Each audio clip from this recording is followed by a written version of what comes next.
पवित्रताई में, वफादारी में रहोगे। मैं तुम्हें सांपों और बिच्छुओं को रौंदने का और शत्रु की सारी सामर्थ्य के ऊपर अधिकार देता हूं। किसी भी वस्तु से तुम्हें कुछ भी हानि नहीं होगी।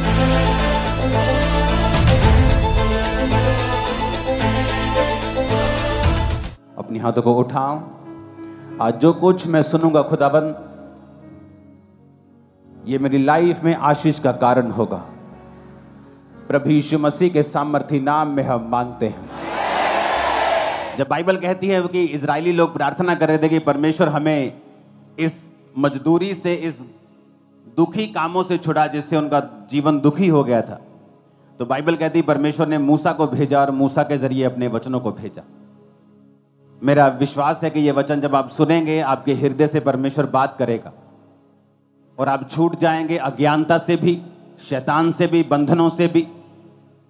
इसलिए बाइबल कहती है कि सुलेमान ने इस धरती के ऊपर जितनी चीजें थी, सूर्य से लेके, चंद्रमा से लेके, मछलियों से लेके, घोड़ों से लेके, फूल पक्षियों से लेके, हर एक चीज की उसने चर्चा की, क्योंकि परमेश्वर ने उसे बुद्धि का वरदान दिया था।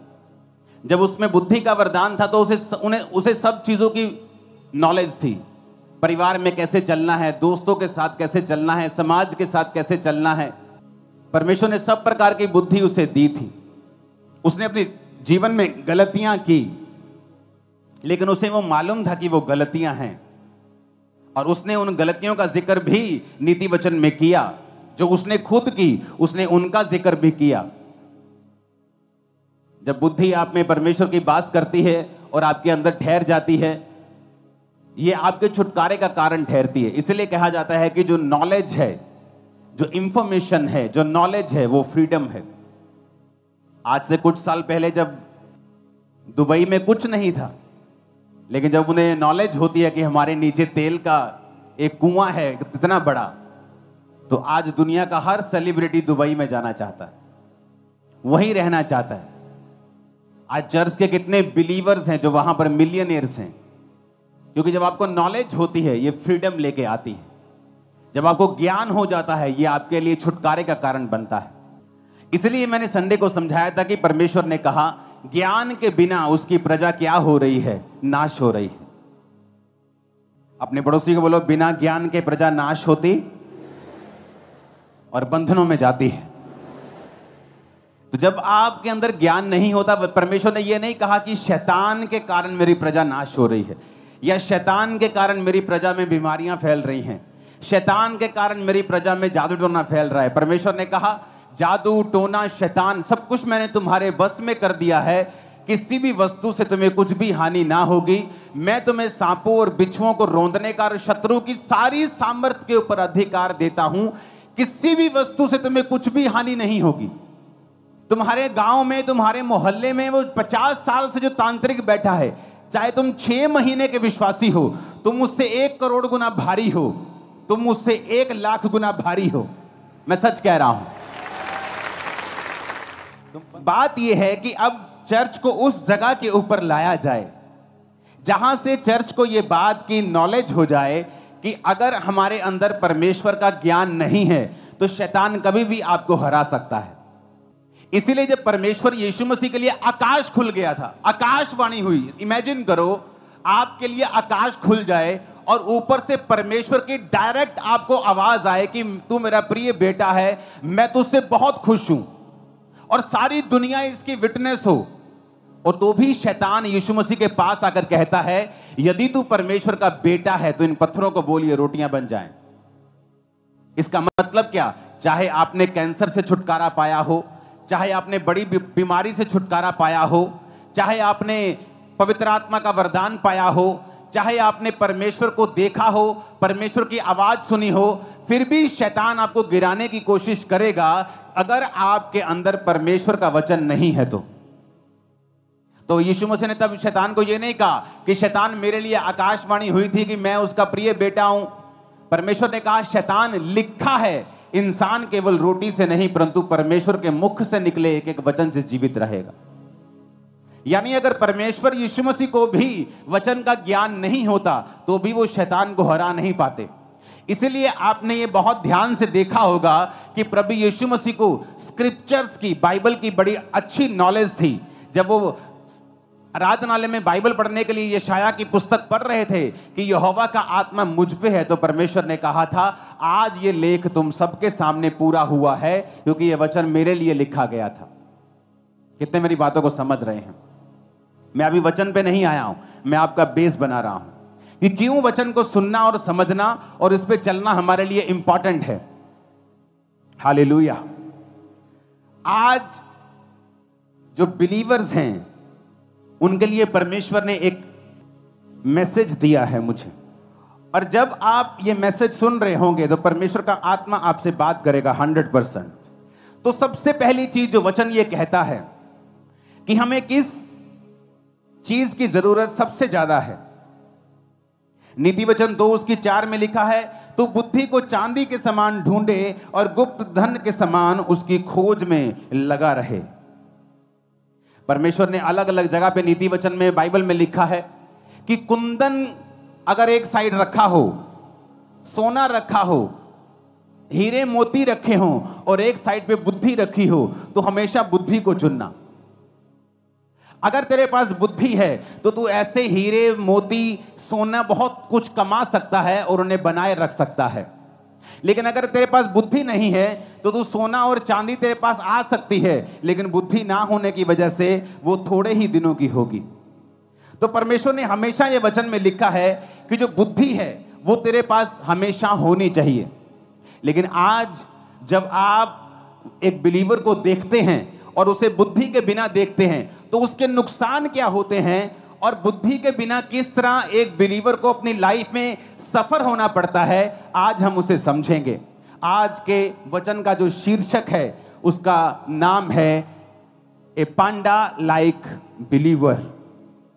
ये पांडा चाइना में मिलता है, इसे सफेद काला भालू भी बोल सकते हो। ए पांडा लाइक बिलीवर।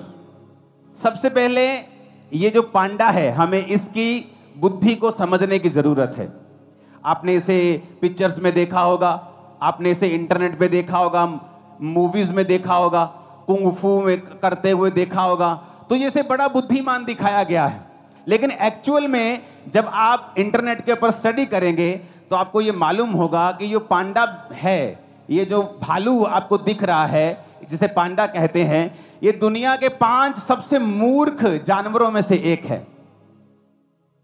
अगर आप दुनिया के सबसे 5 मूर्ख, सबसे कम आईक्यू वाले जानवर ढूंढेंगे तो आपको पहले 5 में ये पांडा दिखाई देगा।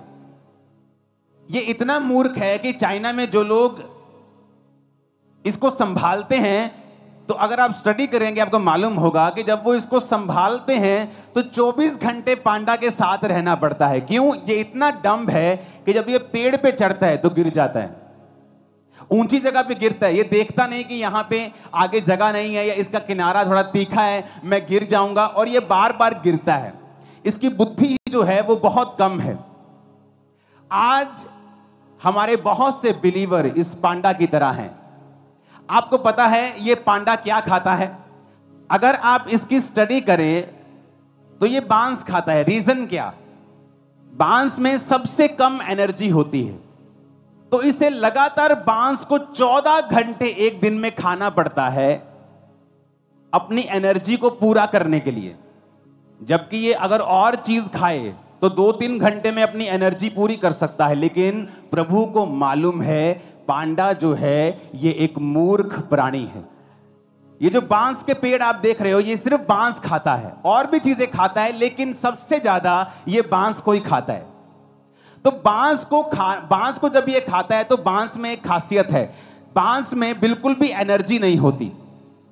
तो इसको अपनी एनर्जी तक, पूरी एनर्जी लेने के लिए 14 घंटे लगातार खाना पड़ता है ताकि इसकी एनर्जी जो है वो कंप्लीट हो जाए।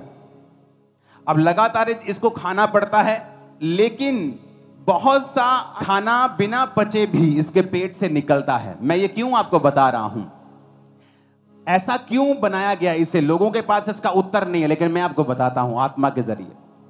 पांडा एक मूर्ख जानवर है, तो परमेश्वर इसको कम से कम समय देना चाहता है कि ये खाने के बाद इतना ही फ्री हो कि ये कम से कम गिर सके, क्योंकि अगर इसके पास 3 घंटे खाने के बाद, 10 घंटे 12 घंटे सोने के बाद 15 घंटे हो गए, फिर भी 9 घंटे बाकी हैं पूरे दिन में, तो 9 घंटे अगर ये लगातार घूमेगा फिरेगा तो ये बहुत जल्दी मर जाएगा। तो परमेश्वर इसको ऐसा खाना देते हैं, जबकि अगर अंदर इसकी साइंटिस्ट ने जब स्टडी की तो ये मीट भी खा सकता है, लेकिन ये मीट नहीं खाता। और साइंटिस्ट को मालूम नहीं कि मीट क्यों नहीं खा रहा, क्योंकि परमेश्वर को जानता है कि ये एक डम्ब एनिमल है और अगर ये जल्दी खाकर फ्री हो जाएगा तो ये अपना नुकसान करेगा। बहुत से पास्टर्स को मैंने देखा है, परमेश्वर उन्हें एक मूर्ख पांडा की तरह समझता है, और बहुत से बिलीवर्स को मैंने देखा है, और परमेश्वर जब आपको देखता है तो इस फोटो की तरह देखता है, ए पांडा लाइक बिलीवर। जब परमेश्वर आपको फोटो की तरह देखता है, देखने में तो बड़े क्यूट हैं, बड़े सुंदर हैं, लेकिन आत्मिक रूप से आप एक मूर्ख विश्वासी हैं।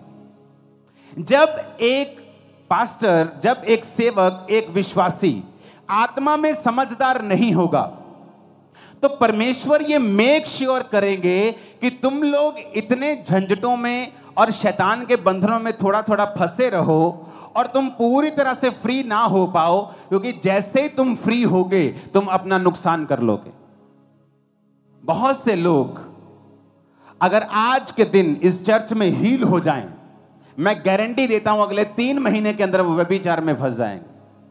अगर आज एक गरीब आदमी है, 10 साल बाद उसने एक घर लिया, मैं उसे अमीर समझता हूं कि वो ग्रो हुआ। एक अमीर आदमी है, उसके पास एक घर है, 10 साल बाद भी उसके पास वही है, वो एक गरीब है, क्योंकि उसने अपनी ग्रोथ को त्याग दिया है या उससे हो नहीं रहा। रीजन क्या है? एक पास्टर के पास अगर 3000 लोग हैं और 10 साल बाद भी 3000 लोग हैं, एक पास्टर के पास आज 100 हैं और 2 साल 4 साल बाद उसके पास 400 हैं, वो ग्रो कर रहा है। लेकिन एक व्यक्ति ग्रो नहीं कर रहा, क्यों? क्योंकि परमेश्वर जब उसे देखता है तो पांडा लाइक बिलीवर के रूप में देखता है, क्योंकि परमेश्वर अगर उसे बढ़ाएगा वो दूसरों पे अटैक करेगा, अपना भी नुकसान कर लेगा और दूसरों का नुकसान भी कर लेगा। मैंने बहुत से विश्वासी देखे हैं और बहुत से पास्टर्स देखे हैं, वो जैसे ही बढ़ते हैं थोड़ा सा अटैक्स करना शुरू कर देते दूसरों के ऊपर। मैं आपको बताता हूं, अगर आपको बढ़ना है आपको बुद्धि से चलना होगा। मैंने ऐसे पास्टर्स देखे हैं, जैसे ही थोड़ा सा बढ़ते हैं दूसरे पास्टर्स पे अटैक करना शुरू करते हैं।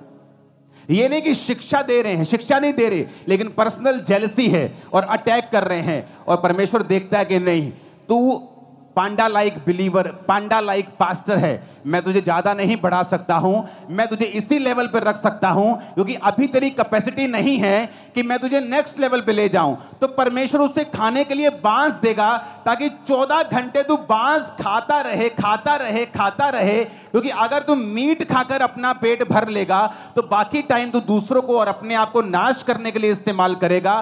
तो मैं तुझे बांस देता रहूंगा कि तू उसे खाता रहे, बिजी रहे, ताकि तू भूल जाए तुझे दूसरों को और अपने आप को तंग करना है, क्योंकि उसकी कैपेसिटी नहीं है, बुद्धि नहीं है, विजडम नहीं है। विजडम नहीं है तो परमेश्वर तुम्हें नहीं बढ़ा सकता, तुम्हें आगे नहीं लेके जा सकता। मुझे परवाह नहीं दुनिया में क्या हो रहा है, दूसरे लोगों के पास क्या हो रहा है, मुझे कोई टेंशन नहीं। मैं अपना देख रहा हूं, मुझे बढ़ना है। मेरे लाइफ में कौन सी कमी है, मुझे कौन सी चीज पे काम करना है, मुझे कौन से हिस्से पे काम